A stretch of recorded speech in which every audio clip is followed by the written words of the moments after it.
Hey, I'm back.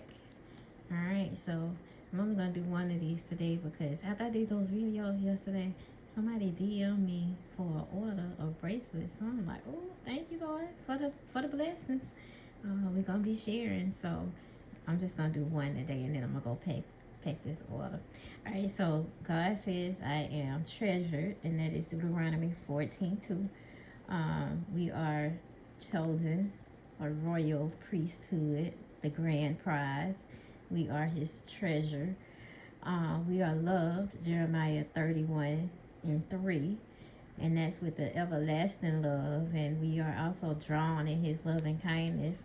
So if we are drawn in God's love and kindness, then we should always carry ourselves in a manner that is loving and kind. And if somebody tries to get you to step outside of character, outside of that loving, kind character, we're going to have to remember that we are loved, and we got to carry ourselves in that frame that God has drawn us in. Then we did, God says, I am protected, Psalms 121:3.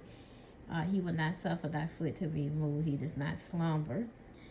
And we are thankful because he's going to guide us on a path. He's going to direct our path, and he's going to protect us while we're on that path.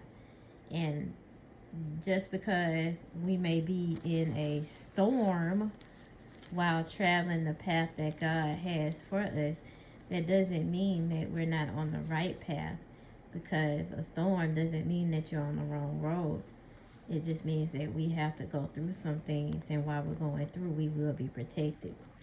All right, so today it is, God says, I am unique.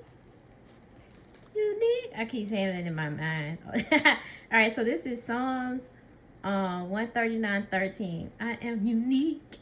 So I got my Bible right here. And Psalms 139:13 says, for thou hast possessed my reins. Thou hast covered me in my mother's womb. All right, so thou hast possessed my reins. In other words, there's some alphabets up there, the T and the U. That means that it was set up. So thou hast set up my reins, and that is, according to the text, they have possessed the power. Not here to possess or hold in power, but to fashion or grow together in the womb. So God possessed us before we were even on earth. He formed us, and we are formed in his likeness. So you know he has us covered. And he wasn't worried about necessarily what we were going to look like. He focused on our interior and our inside and our spirit and our character. And so we are unique. And I want you to remember that. He knew us before we knew ourselves. He knew us before our parents knew us. We are unique. Y'all have a good one.